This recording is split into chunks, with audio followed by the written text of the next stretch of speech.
All right, guys, welcome back to the channel, Beretta 9mm USA. This is going to be a versus video with the Dan Wesson Specialist versus Smith & Wesson Performance Center 1911.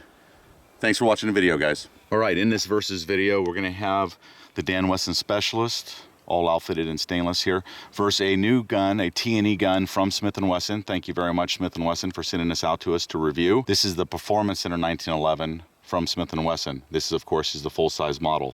So full size to full size. We haven't seen anything else done on YouTube like this, so we wanted to bring this to you guys, give you a feel of what we think of the Performance Center 1911 from Smith & Wesson versus one of our favorite 1911s. As you guys know, the Dan Wessons have been very, very good, and we've liked them a lot in our reviews. This video is brought to you by Mekgar Magazines and Sig Sauer Elite Performance Ammunition 45 ACP. All right, guys, the Performance Center 1911 from Smith & Wesson. I find it pretty striking to look at. I think it's a good looking pistol. I'm not used to these lightning cuts in a 1911. They are very well done. They're not sharp or jagged at all. So it's not difficult to use from here. So you can cock it from the front or cock it from the back. Weapons on safe right here. It does have a dual safety on it, an ambi. So if you're a lefty, it's got a slim safety on this side. Not very much metal on this side, unlike the Dan Wesson Specialist. So very similar to the Les Bear Custom. Kind of, yeah. So anyway, let's see how it shoots. So this is a Series 70 1911, just like the Dan Wesson. And this one also has the heavy-duty extractor, just like my Smith & Wesson that we did the video on last. Yep. The engraved.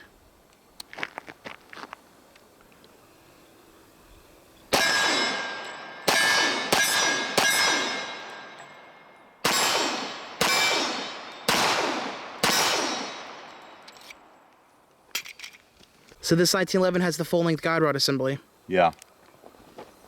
Yeah, it does. So that makes it a little bit different right there. All right, hey, hold on a sec. Keep it right there.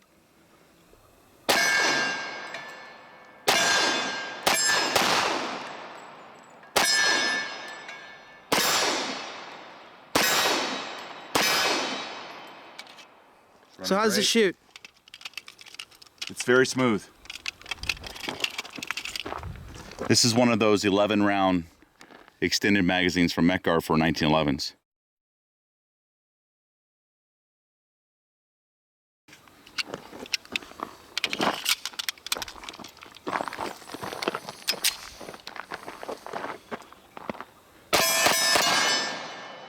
Failure. So that's a failure to feed? Not 100% sure. Let me check.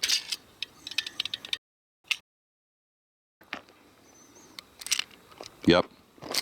Failure to feed? Ready to feed. Okay.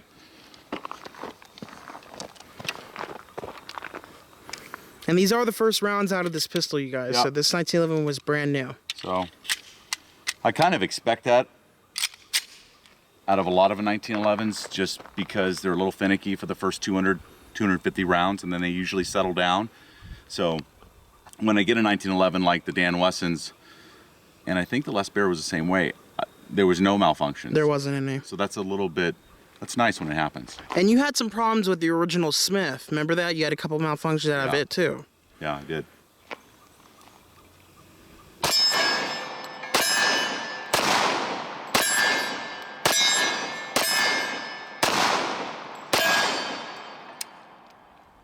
And I think you held down the slide release. What do you think? Yep. Or is it not locking back, the mag? Oh. So the magazine isn't locking back.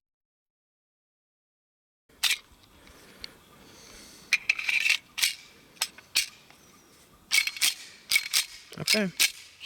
All right, so the Performance Center Smith & Wesson 1911 with the Mekgar 11-round nickel magazine. So since the other 11-round magazine in blued had problems, we're going to try out this mag now.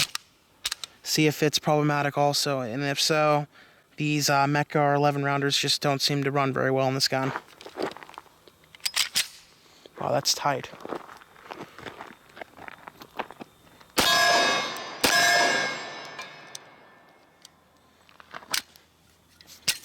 Okay, hit the back of it, made it feed.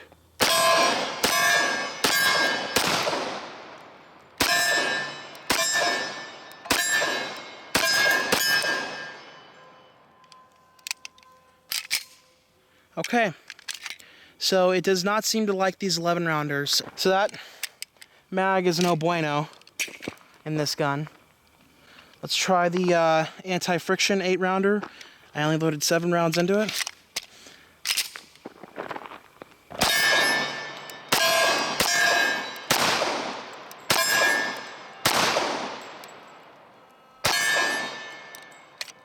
Okay, good. These blacked out sights aren't great. I prefer a nice 3-dot sight picture, and I don't like these target style sights. And I know you don't really either, right? Yeah, it's not my preference.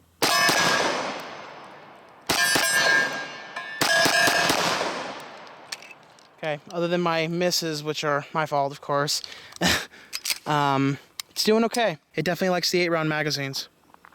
Yeah, I agree. It's going to be interesting. Let's test out those 11 rounders also in the Dan Wesson and see if that makes a difference. But it looks like the Performance Center 1911 here just doesn't care for the 11-round magazines. Yep, and I can tell you guys already, I hate the safety on this gun. It is so sharp, it feels like, because it's so small for a left-handed shooter. I have problems resting my thumb on it, and it bites me right back here. It's less than half the size of the one on the Dan Wesson. Yeah, it's about the same size as the Les Bear, but the Les Bear never bothered me like that. And another thing I noticed about this, and this is kind of nitpicky, you guys, yes, but look at that. Do you see that movement right there? It almost seems like you could bend the safety upward. It's just, I don't know. It doesn't seem very high quality, the safety on this pistol. Now, for a right-handed shooter or in general, it is positive. Yeah. It does have a nice positive detent to it. So it's not like, really easy to flip off or super easy to flip on if you're... It is much thicker on this side also. Yep, for a right-hand shooter for sure. All right, you guys, here are the Mechar 11-round magazines again. We're going to test them now in the Dan Wesson Specialist. I don't think this gun's ever had a malfunction. If it did, it was during its first range session, and that was over 2 years ago, and I just don't remember what happened. So we're going to test the stainless magazine first. This gun is so high quality for the money. It's just amazing. And the sights are fantastic, too. Look at that. Tiny straight 8s. This is the sight picture that should be on that Smith & Wesson 1911 for the price that you're paying for it.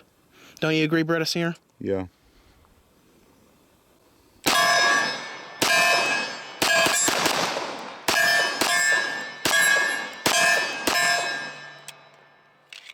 %. Now let's try the blued one. Okay.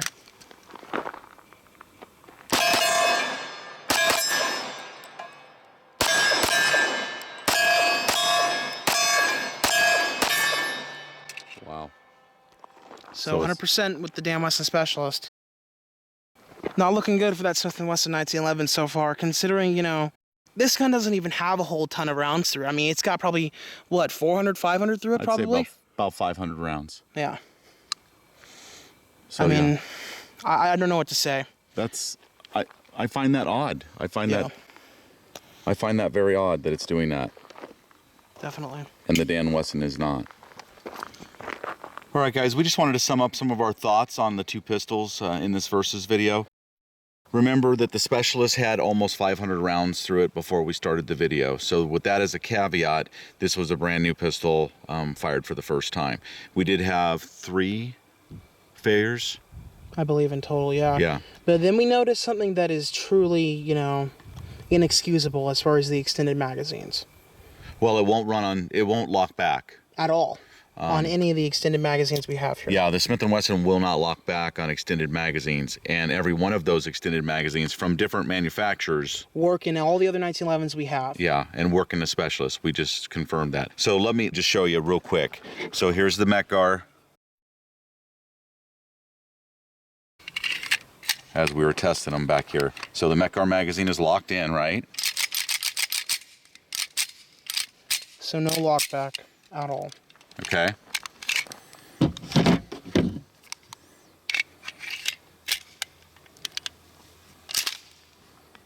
So no question, that's a positive lockback. So if I've ever seen it. So it wasn't the magazine. It wasn't the Mechar magazine, even though we were talking a little bit of trash about it. Here is the other 11 round Mekar mag. Which you scraped up because we were concerned. Right, I put some scratches on it to like mark it as a bad mag. So it's locked in here.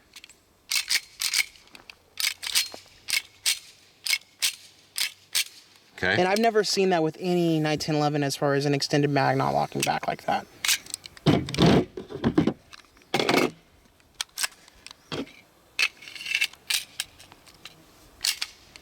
Okay, and so this is the Power Plus Chip McCormick 10 round magazine.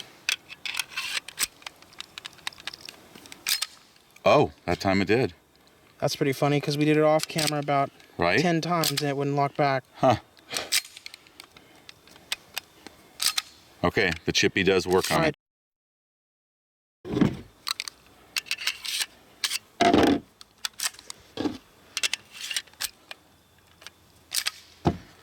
All right, try the Mekar mag and the Smith again.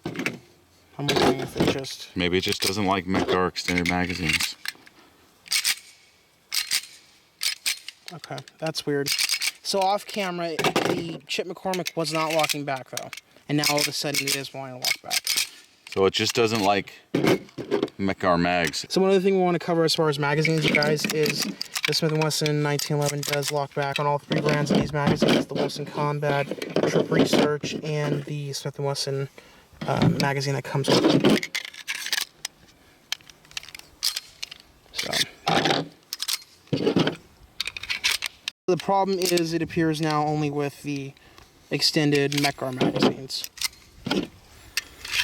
Which is just weird, you know? And that's fine. I mean, because you can always steer around those and help yourself at other places. And now that this one, Chip McCormick 10 round magazine, is working, okay, so at least you know what magazine works and what magazines don't work. That may save you guys some money. And I guess the other thing is, you know, those 11 rounders, 10 rounders are kind of range mags anyways. I mean, I guess you could carry one as a backup mag, possibly. Yeah. But more likely, people are going to carry an 8 round mag as their spare. I think there is a big handful of people out there that carry a 10 round magazine as a backup magazine for 1911. I'm not saying everyone does it, but I think there is a good number that do. My only suggestion is if you're going to do it, make sure you test it quite a bit first before you depend on it. So the Smith & Wesson Performance Center had 3 malfunctions. The Specialist had 0. The Specialist does have a few rounds to it, about 500, where this was a brand new gun, as we said before. So you got to figure there's a possibility for a break-in period here with this. All right, so let's talk about the features difference now and the cost difference.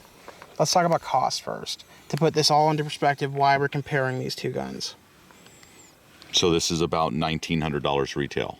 Yep, and you paid $1,500 for it, if I remember right, brand new at Keys. It's on a blend model like the black one. This is, I believe, is it $14.95 or $15.95? Something like that. So it's $14.95 or $15.95 full retail.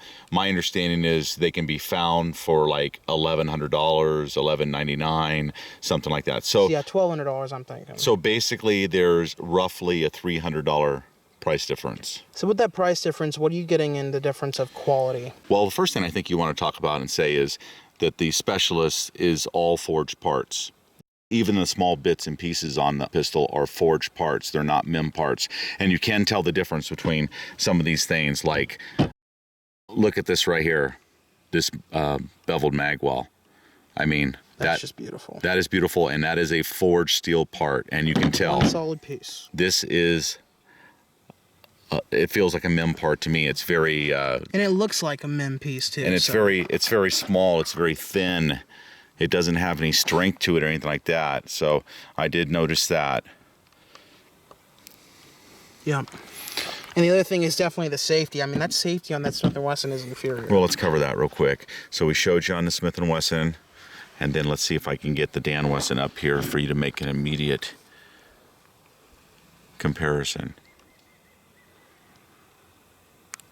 What's funny about the Specialist is, even though it's a forged part versus what we think is a MIM part on the Smith & Wesson, is that it has so much more surface. It's so much bigger. And it's so much more positive in general. Like, you can tell it was way better done.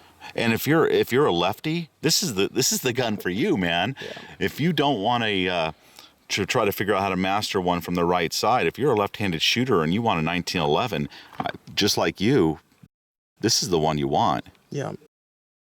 So they're both Series 70s, and you can see this one isn't as traditional, the Smith & Wesson, because it has an external extractor. So as you can see, the Dan Wesson is on your right, the Smith & Wesson is on your left. You can see into the back of them, see that they're both Series 70s 1911s. There's no drop safety or anything like that added in there. The other thing about looking at the back of the pistols is, another thing about the Dan Wesson is the grip safety is just better done. And to me, it feels a little bit higher quality. Yeah, the fit is this better. one right here. This one almost feels like a very, I mean, they're both thin metal, but this one feels even thinner. MIM. That's definitely MIM. There's no question about that on that. You can see how this one is cut into sections, so that would kind of make sense that this is not a MIM part, where this is all just one piece of kind of thinner metal. But they're definitely forged pieces and very well made. Yeah. So this 1911 will come with VZ grips, you guys, whereas the other 1911 comes with some nice grips. I mean, they're okay for sure. I like the grips. They seem like VZ. And they're wood. Yeah. And I do. I like the grips on the Smith & Wesson. So let's talk about the checkering difference and how they feel. They're both, I believe, done by a machine. Yeah.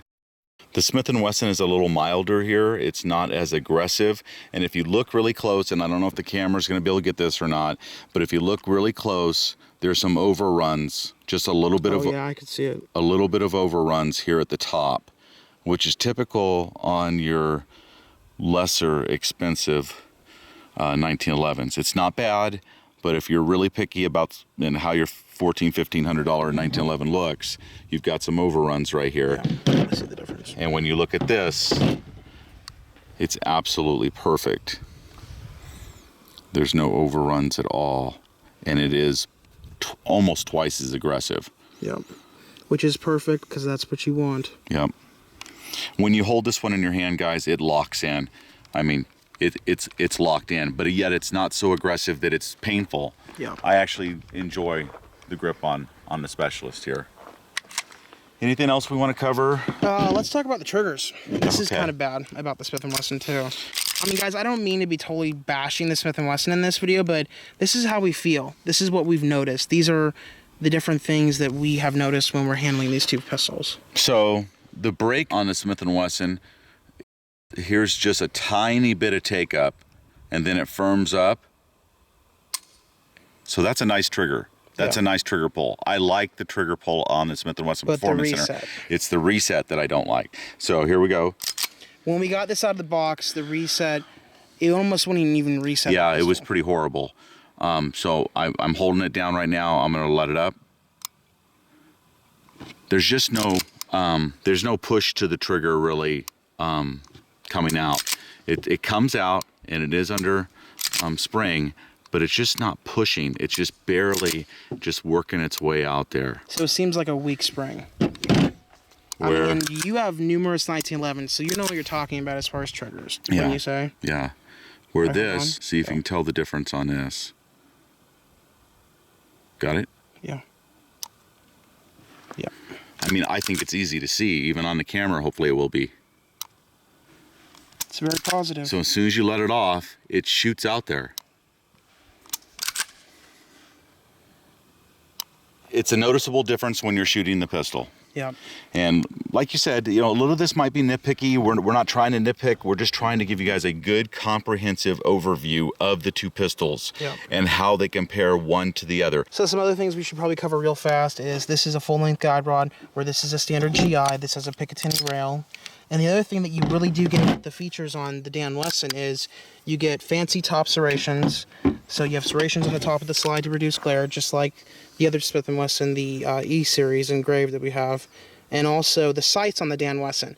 Those are easily worth $200. Yeah, Those are honey straight 8s. The sights are definitely worth at least $150. So that kind of, when you consider those sights, if you don't like an all blacked out sight, if you like anything other than this, then there's $150 worth of value right there. Yeah. So that almost, you know, that almost makes it even. Alone. Right. I mean, that's what's so sad about it is they're so close in price, but the Dan Wesson just has so much more quality for the money. We're talking about value to value, guys. Right. And to be honest with you guys, I was really hopeful for this. I thought this was going to be just amazing, and I didn't realize that I already had amazing. So this is good, in my opinion. This is good. And if you have it and you don't have these issues and you're okay with the MIM parts and you're going to put your own sights on it, or you like the black sights, then I say charge on. You know, get your Smith & Wesson Performance Center. Make sure the trigger comes back stronger so you can get a good reset and a good second pull on the trigger pull. Yeah, that's kind of sad for a Performance Center trigger. If you haven't purchased one yet, if you haven't spent your $1,500 because you don't want to spend $3,500 on a Les Baer, Wilson Combat, Nighthawk, or something like that, your $1,600 goes a long way with this specialist. Yep. I think that sums up the video, guys. Thanks a lot for watching the channel. Remember to like, share, and subscribe to our channel here on YouTube, Beretta 9mm USA, for more guns and gear videos coming up in the future. And if you'd like to support us, go ahead and check out our Patreon page, you guys. We post exclusive content over there, and you'll see the videos first over there. Have a good one. We'll see you guys on the next video.